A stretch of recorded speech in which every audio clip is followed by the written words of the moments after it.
नमस्कार दोस्तों, मैं ज्योतिष आचार्य वासुदेव मिश्रा आपका अपने चैनल एस्ट्रो मास्टर वासु में हार्दिक अभिनंदन करता हूं। दोस्तों, आज का यह ज्योतिष का कार्यक्रम आप लोगों के लिए यानी कि तुला राशि वालों के लिए बड़ा ही खास कार्यक्रम साबित होगा। आज हम चर्चा करेंगे देवगुरु बृहस्पति के नक्षत्र परिवर्तन प्रभाव के बारे में। जी हाँ, बीते 13 जून 2024 को ज्ञान व धन के ग्रह गुरु सौंदर्य व समृद्धि के नक्षत्र रोहिणी में प्रवेश कर चुके हैं, जहां कि वो आने वाले 20 अगस्त तक रहेंगे। उसके पश्चात 28 नवंबर 2024 से अगले साल के शुरुआत तक वक्री अवस्था में गोचर करते हुए आपको प्रभावित करेंगे।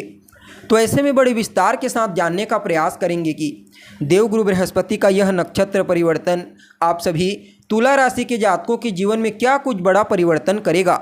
जी हाँ, आने वाले 20 अगस्त तक देवगुरु बृहस्पति इस रोहिणी नक्षत्र में गोचर करते हुए किस प्रकार से आपको प्रभावित करेंगे। साथ ही साथ बृहस्पति के इस नक्षत्र परिवर्तन प्रभाव को बेहतर बनाने के लिए क्या उपाय आपको करना चाहिए, सभी बातें आपको विस्तार के साथ बताएंगे। इसलिए कार्यक्रम को बिना मिस किए अंत तक देखने का प्रयास कीजिए। और अगर आप अपनी जन्म कुंडली पर हमसे परामर्श लेना चाहते हैं तो आपको हमारा कॉन्टैक्ट नंबर डिस्क्रिप्शन बॉक्स में और वीडियो के अंदर मिल जाएगा, जहां से आप या तो व्हाट्सएप के माध्यम से या फिर डायरेक्ट फ़ोन कॉल के थ्रू अपॉइंटमेंट लेकर अपनी जन्म कुंडली का बिल्कुल बारीकी से विस्तार पूर्वक अध्ययन करवा सकते हैं। जी हाँ, वैसे तो इस नक्षत्र परिवर्तन का प्रभाव आप सभी तुला राशि के सभी जातकों के ऊपर देखने को मिलेगा, लेकिन जिस भी जातक की उम्र 35 साल से लेकर के 50 साल के बीच में है या फिर 60 साल से लेकर के 75 साल के बीच में है, उनके ऊपर थोड़ा ज़्यादा ही देखने को मिलेगा इस नक्षत्र परिवर्तन का प्रभाव। जी हाँ, अब देखिए, देवगुरु बृहस्पति को ज्योतिष शास्त्र में ग्रोथ का कारक ग्रह कहा गया है, अर्थात बृहस्पति जिस भी नक्षत्र से भ्रमण करते हैं उसके गुणों में वृद्धि कर देते हैं। और यह जो रोहिणी नक्षत्र है ना दोस्तों, यह चंद्रमा का नक्षत्र है जो स्वयं सुख, समृद्धि और सौंदर्य का कारक है। अतः जितने भी लोग फैशन इंडस्ट्री से जुड़े हुए हैं, ग्लैमर इंडस्ट्री से जुड़े हुए हैं, क्लॉथिंग का कार्य करते हैं, उन सभी लोगों के लिए इस नक्षत्र परिवर्तन को थोड़ा ज़्यादा ही प्रॉफिटेबल और अनुकूल कहा जा सकता है। इस सेक्टर से जुड़े हुए लोग चाहे इन सेक्टरों में नौकरी करते हैं या फिर बिजनेस करते हैं, वे लोग अच्छे अवसर, अच्छे प्रमोशन की उम्मीद अवश्य कर सकते हैं। जी हाँ, अब देखा जाए तो आप सभी तुला राशि के जातकों के लिए बृहस्पति का यह परिवर्तन आपके 8वें भाव से हुआ है। बृहस्पति आपके कर्म स्थान के स्वामी के नक्षत्र में गोचर कर रहे हैं, और जैसा कि आपको बताया गया है, बृहस्पति जिस भी नक्षत्र में होते हैं उसके गुणों में वृद्धि कर देते हैं। तो ऐसे में चंद्रमा जो कि आपके कर्म भाव के स्वामी होकर ट्रेवल को दिखाते हैं, कॉन्टैक्ट को दिखाते हैं, धन का भी स्वामी बनते हैं, तो इन सब मामलों में आपको जरूर ही लाभ की स्थिति देखने को मिलेगी। जहां करियर में एक तरफ अच्छी ग्रोथ देखने को मिलेगी, तो वहीं दूसरी तरफ आपको अपने कार्य क्षेत्र से ही विशेष धन की प्राप्ति होने वाली है। बाकी देवगुरु बृहस्पति यहाँ से आपके दूसरे भाव को अपनी पूर्ण सप्तम दृष्टि से देखेंगे, जो धन का स्थान होता है। तो ऐसे में यह गोचर न सिर्फ आपके लिए धर्म प्रदायक साबित होगा बल्कि धन प्रदायक भी साबित होगा।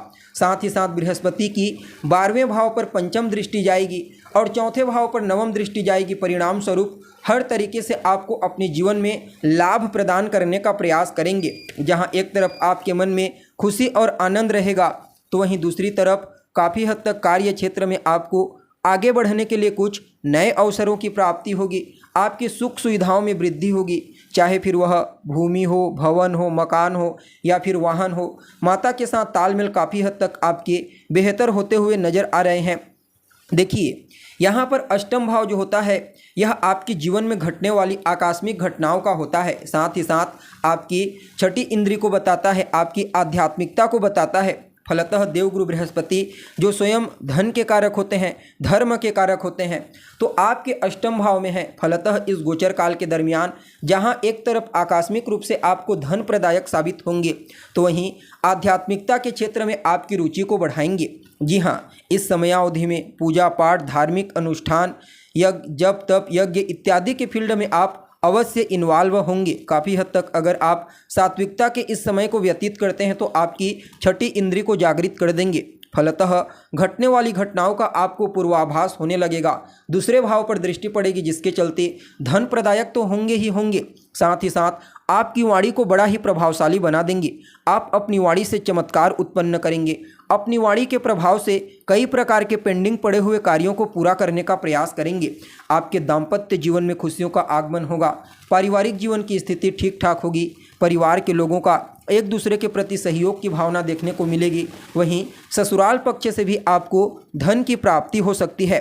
देखा जाए तो विद्यार्थियों के लिए भी समय बड़ा ही उत्तम रहने वाला है।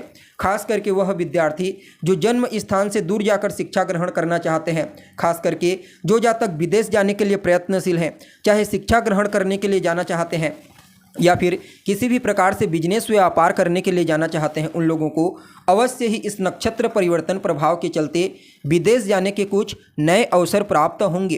काफ़ी हद तक कोर्ट कचहरी के चक्करों से आपको बाहर निकालने का प्रयास करेंगे। साथ ही साथ देखा जाए तो 12वां भाव आपकी समस्याओं से मुक्ति को बताता है। फलतः इस नक्षत्र परिवर्तन प्रभाव के चलते जहां एक तरफ आपके जीवन में स्ट्रगल कम होगा, तो वहीं दूसरी तरफ कई प्रकार की समस्याओं से आपको बाहर निकालने का प्रयास करेंगे, चाहे फिर वह कोर्ट कचहरी के चक्करों से हो या फिर बीमारियों से हो या फिर शत्रुओं से हो, तीनों को शांत कर देंगे। हालांकि थोड़ा सा अष्टम भाव में गुरु का गोचर करना सेहत के लिए उतना अनुकूल नहीं होता, लेकिन इसके बावजूद सेहत के दृष्टिकोण से भी इस नक्षत्र परिवर्तन को आपके लिए अनुकूल ही कहा जा सकता है। जी हाँ, अपनी नवम दृष्टि से चतुर्थ भाव को देखेंगे और चतुर्थ से चतुर्थ में है। फलतः इस समय न सिर्फ आपको भौतिक सुख सुविधा की प्राप्ति होगी, बल्कि आंतरिक रूप से भी आप अपने आप को हैप्पी महसूस करेंगे। माता के स्वास्थ्य में काफ़ी हद तक सुधार करेंगे। सामाजिक क्षेत्र में आपकी छवि बेहतर होगी। समाज में आपका रुतबा बढ़ेगा। आपके मान सम्मान, पद प्रतिष्ठा में विशेष रूप से वृद्धि होती हुई नजर आ रही है। यानी कि कुल मिलाकर के देखा जाए तो आप सभी तुला राशि के जातकों के लिए देवगुरु बृहस्पति का आपके अष्टम भाव से गोचर करना, नक्षत्र परिवर्तन करना आपके लिए बड़ा ही अद्भुत साबित होगा। जी हाँ, फिर भी इस समयावधि को और बेहतर बनाने के लिए आप भगवान श्री कृष्ण के किसी भी मंत्र का जाप कीजिए। उनके मंत्र का जितना ज़्यादा आप जाप करेंगे, उतना ही ज़्यादा इस नक्षत्र परिवर्तन का आपको श्रेष्ठ परिणाम प्राप्त होगा। साथ ही साथ हो सके, अगर आपके पास पॉसिबल हो सके, तो आप 2 मुखी, 5 मुखी और 10 मुखी रुद्राक्ष, इन तीनों का कॉम्बिनेशन अपने गले में धारण कीजिए। बाकी यह परिवर्तन बड़ा ही उत्तम रहने वाला है।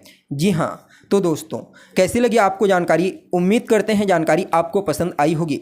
जानकारी अच्छी लगी तो इसे अपने दोस्तों के साथ, अपने रिश्तेदारों के साथ शेयर जरूर करें। अभी के लिए बस इतना ही। पुनः मुलाकात होगी एक नए और ताज़ा एपिसोड में। तब तक के लिए नमस्कार।